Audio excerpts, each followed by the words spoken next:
Hello and welcome to the Ramon Foster Show, brought to you by the Get Go Cafe and Market in Pittsburgh. I'm Dejan Kovacevic of DK Pittsburgh Sports. He's Ramon in Hendersonville, Tennessee. That is I. Representing Hendersonville, Tennessee. Still representing my Steelers. That don't change. You hear me? Win or loss. And today we dealt with an L, man, in a Pittsburgh Ravens type of fashion, DK. What the heck, man? 2 points. It's amazing. It's the most amazing stat still in professional sports. These teams are never separated by more than 3, no matter what the circumstances are, no matter how many quarterbacks have fallen, even within the same game. And Moan, I can't help but look first and foremost at that run defense, or lack thereof. J.K. Dobbins. That one drive in particular, the 2 plays, 48 yards, a 44-yard run, and then they go and punch it in as if that was just an accident. Like, yeah, of course we're going to punch it in. Of course. So bad. What's the answer there, Moan? What's going on? First thing first is gap integrity.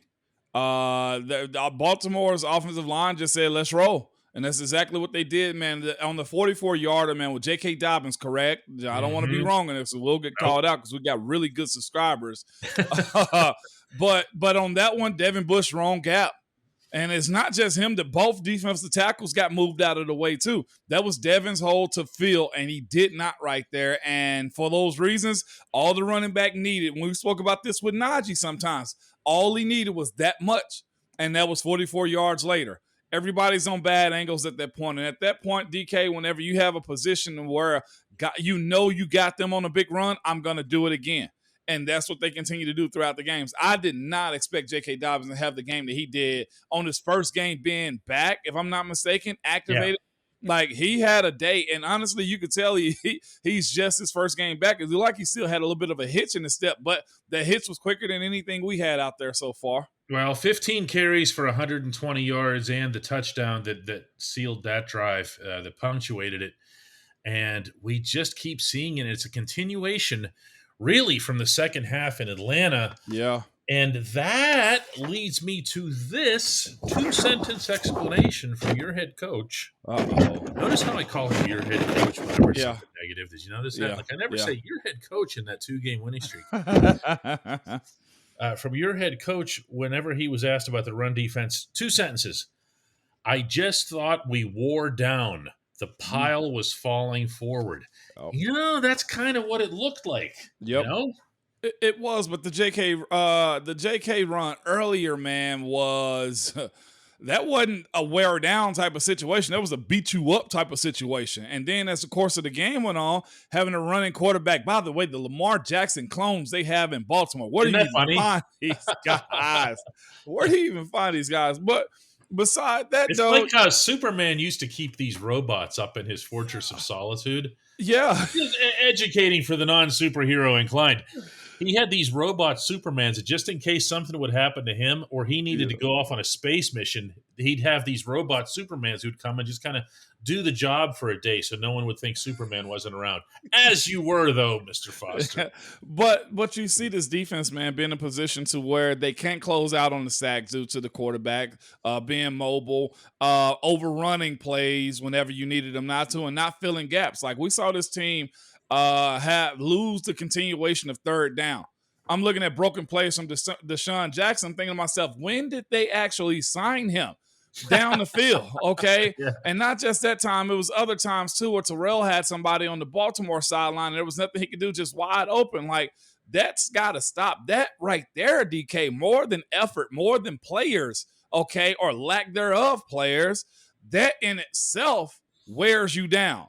Giving up those chunks, not being able to get the sack when you have them, them pushing the pile, that wears you down. And there was a little bit too much of that today throughout the game for a Baltimore-Pittsburgh style game. You knew what it was going to be. And I will say this too. On the other side, our offense, it wasn't able to do those like things today. The rushing game wasn't magnificent for us at all. I'm not a running back. Y'all know that, right? I'm finding the rushing stats for the Steelers, and they were abysmal. Najee Harris, 12 carries for 33 yards. That's a 2.8 average. But that's right back to 2020 again, or 2021, I should say. Jalen Warren got involved. It was way too late. I Yeah, liked what he brought, but 3 carries, 11 yards. Kenny with the 2 runs for 16, and I'm scraping from there. yeah. It was just awful. 65 rushing yards on 20 carries. That's just wasting your time, man. It That's all that is. is. And you said this too. We spoke just real quick before we came on here, right? You said, man, it's like reality hits you back in the face with a ball, with a box of bricks. It's pretty much what Across the happened. board. You know what I'm saying? Because if you Presley Harvin's the hero in Atlanta, and he hits a 17-yarder here. a 17-yarder. 17-yarder. That is not easy. I'm supposed to be able to do that.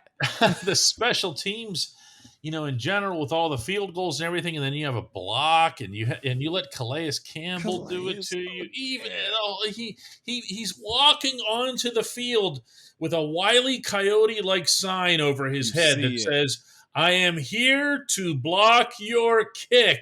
Yep.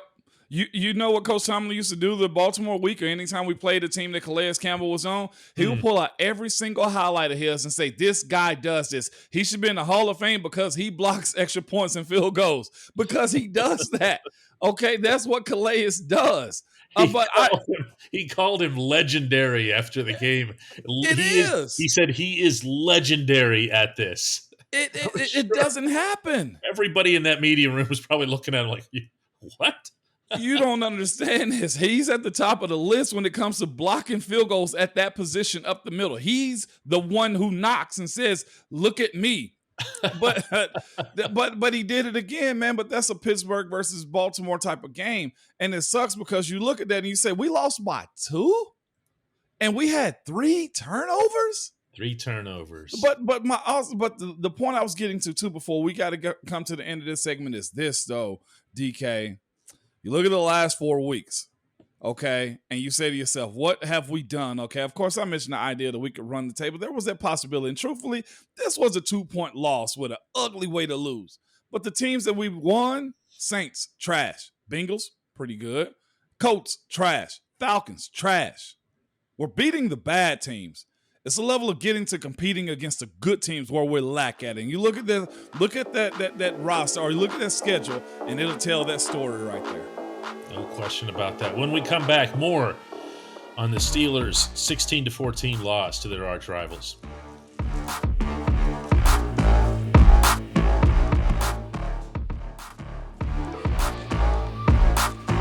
Welcome back to the Ramon Foster Show. I guess you could call it the key play, because it's going to mean a lot more to the Steelers than any kind of blocked field goal, is Kenny Pickett getting hurt. There's no update. There's no news on him following the game.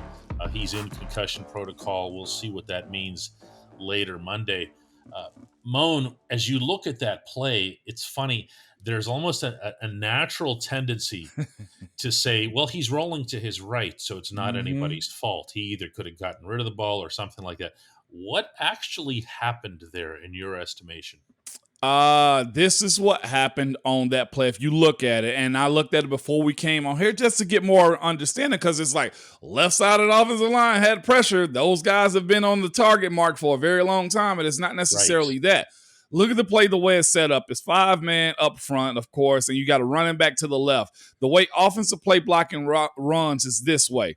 If the running back's offset to the quarterback's left, that means the offensive line has the right linebacker. And if you re-look at that play, you see Mason Cole go right. In the backfield, I think it was Jalen Warren actually scats out to the left side, free releasing. The left guy is either the guy, because they ran double A-gap. In the A-gap, there was a linebacker to the right, and the other A-gap was a linebacker to the left. Jalen Warren moves out of the backfield to the left. I'm not sure if that was a free release by him or what, but he goes left. He releases one way or the other. Immediately he does. Yeah. He doesn't even check for protection, what means to me, offensive line got one to the right, and if they can, get 2. If they can't get the second guy, the quarterback knows he's hot. I want to be honest with y'all. To me, I look at that and say, quarterback, that's on you. Now, if Kenny was under center, meaning he's quicker to get in danger, the left guard will take the A-gap blitzer who ended up putting pressure on Kenny. That's not the case. In the gun, it's either Quarterback, that's your man, or running back, you got him. Since the running back free release, that says to me, Kenny, that's your guy. You're hot off of him. It'd be amazing to see Mason Cole get one or get two. He's set to the right. By the time he gets back to the left side, the linebackers past him. Kenny's hot. Get rid of the ball. This is one of those things we spoke about, though. Look, I need Superman-like things. I don't need Superman. Sometimes live for the next play. And on that one, Kenny does what Kenny like to do. He runs. That's okay when it's good. But when you get slammed to the ground and your head dings off the turf and you have a concussion, now it looks like it's an issue. And it looks like an offensive line issue. And me personally, that's not on those guys up front. Do you have any issue with Roquan slamming him down? Do you think that could have been flagged? That's part of it to me. It's such a bang play. I'm so glad you said that. I know he suplexed him.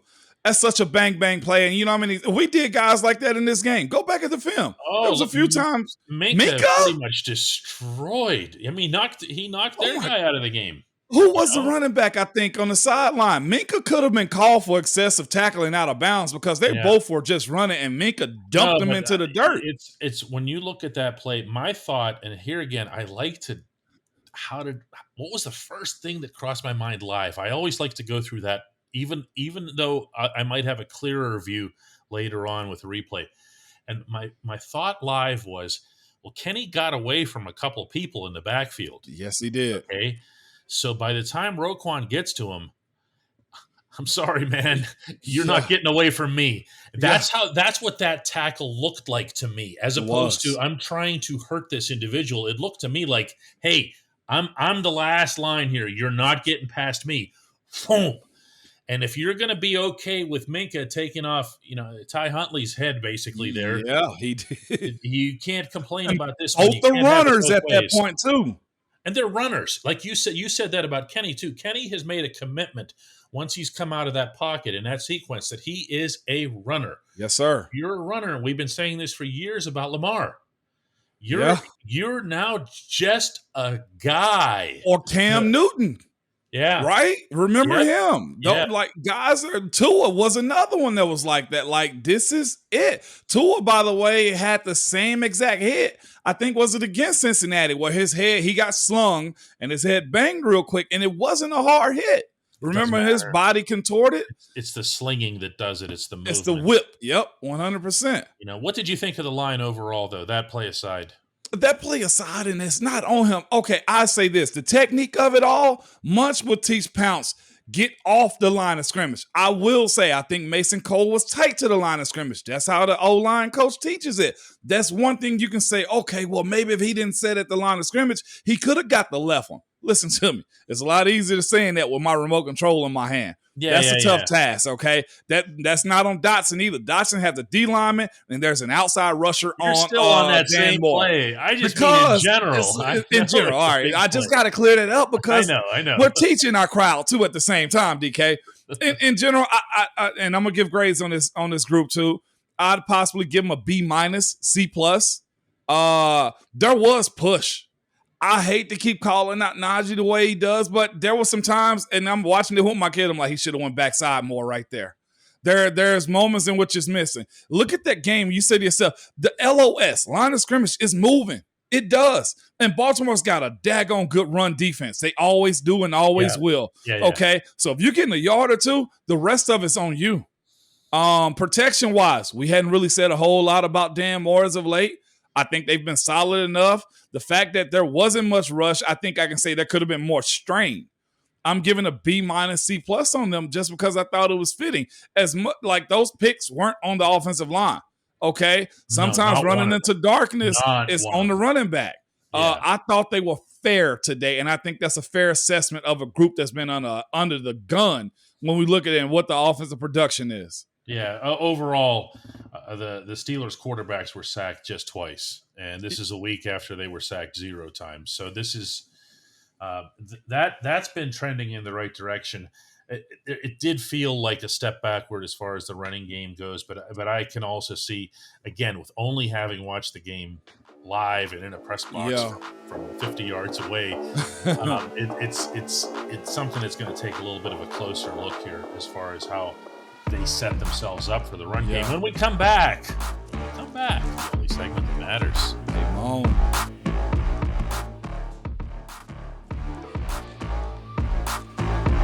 Welcome back to the Ramon Foster Show. It's time for the only segment that matters, and that comes from our friends. Compliments of our friends at the Get-Go Cafe and Market, where quality is at the core of every menu item. 3 expert chefs fine-tune every detail so that every sub, burger, salad, wrap, drink, and app is crafted for craveability. And Moan, we will be having a special segment grafted onto the end of tomorrow's Ramon Foster Show, in which Chef Tom himself from the Get-Go Cafe and Market will pay a visit to our downtown headquarters. Today's entry comes from Jim Fairfield. Ooh, multiple exclamation points. I got to back this up. Hey, Bone! I'm looking at the reactions from a couple of these wide receivers on this team over these past few weeks, both seemingly not satisfied with how often they get the ball. How does a team handle this? As a fan, George Pickens seems like the future number one. Deontay is a talent, but a bit of a prima donna without prima donna chops. How does the coaching staff, or for that matter, teammates, handle this? You know, Ramon, that script hasn't changed, has it? It hasn't changed. You know what? All wide receivers are prima donnas, okay? Some just hide it better than most. And I'll say this, and we've kind of explained this a little bit before, DK. You know this also, man. The wide receiver position is the one position when you're a starter that your production, your stardom, your rise, your failure is based upon somebody giving you the ball. Somebody else's work. Yep. It's somebody else's work. And then you got somebody also fighting you to stop you from getting work done too. So I don't blame them as much as I used to. Like, man, dude, you're tripping, because you know you're good. You've been good all your friggin' life, or you've had years in the NFL where you know you've done good things or gotten Pro Bowls and that allows you to say, hey, I need the ball more. It's just a way of doing work. I said this last week sometime when we were doing our show, though, DK, is you need a guy at quarterback to be able to shoulder all of that pressure, though. Yeah. You remember us saying this by Kenny getting to a point to saying, hey, I'm going to get to you, but you better wait your turn. Kenny's not there now. How does a team manage it? You got to have a coordinator, which is also something that gets you going, DK, that'll let you, that'll at least tell a young quarterback, hey, this is where we're going on this play, and I don't care what this dude say. I brought up Bruce Arians being that type of guy. I don't care what you think. Todd Haley was that way too. Yeah, he didn't take any crap. This is our game plan, and we're sticking by it. And then the other side of that would be you have those coordinators walk in the room and say, listen, wide receivers, don't talk to us this week. This is a run the ball type of week, and y'all just going to have to deal with it. You got to have that if it's not in your quarterback way. No, you'd be surprised. That's amazing. Okay. Yeah, no. BA and Todd did those like things, okay? It's like, no, I'm not trying to hear that from y'all this week. We're running this ball, and when we get to a point to where we open it up a little bit more, then you'll get the ball. Yeah. Go ahead and raise your hand then. Yeah, raise your hand then. But that right now, this team needs this OC to kind of delegate where the ball is going. And it doesn't right now, this team needs its OC to find another line of work. See, I got you. Deontay Johnson had 8 targets. George Pickens had 3. Steven Sims had 4. The results are the results. I mean, they tried 2 deep passes to Deontay, which are almost always a waste of time. Actually, 3. 2 of them. He got a good one downfield he got one today, good though. One near the end. Yeah. Pickens 3 for 3. 3 targets, 3 catches, 78 yards, and then just ignore him. I'll say this, man. Whenever that takes its strides and breaks his braces off his legs like Forrest Gump did in that one movie, remember, where he breaks the braces off his legs and then he starts running. Whenever that does happen, and however they figure that out, boy, can you imagine what it's going to look like when somebody gets some creativity and really deliver it to him? I know how they'll figure it out, Moan. Yeah. That means there's be a -1 is what you're saying. There will be a -1. A very important -1, but that's, I mean, I don't know. That stuff to me is it's stale. It's a stale subject. But meaning to comment on. but it's also an actual stale subject. Like, they need to move past this. And if there's any lesson to have been learned, I think, in the broader sense from what happened here with the Ravens, is that there were a lot of things that we thought were true or were heading in a certain direction. And then this game happens, and it's like, oh, yeah, the punter put one up for 17 yards. And everything, it just kind of went boomeranged back in your face. It did. And this Baltimore team was ripe for the picking to beat. You knocked out their backup starter and put in the other guy, but didn't account for J.K. Dobbins, did we? I think they accounted. That was one of the things that Mike Tomlin seemed the most upset about. And actually the players too, they said it's not like we were surprised they were running. I mean, they came in with their backup quarterback. So when you go to your third stringer, you're definitely not being surprised by it. They just couldn't stop it. They couldn't stop it. Remember when I had this conversation about Cam needing help and, Javon Hargraves not being there? And, I use that D word that's used in May draft and what do you go looking for and stuff like that. Like, say what you want to about it. There's help needed up front, right? If you got an opportunity to flush out guys and then TJ and Alex Highsmith can close the sacks down instead of the quarterback being able to step up in the pocket, that's an issue, right? Like, we can say that and still be friends. Yeah, both sides. Both sides of the ball. I've reached the point with this draft where I can just sit there and go, what do you got, 8 picks? All right. 4 on this side, 4 on that side. Skill positions, we'll start plucking them as UDFAs, especially the running backs. Seriously, man. But 3 picks, still lose by 2 points. I'm not overly optimistic about it, but I'm just saying, we were that close. Yeah.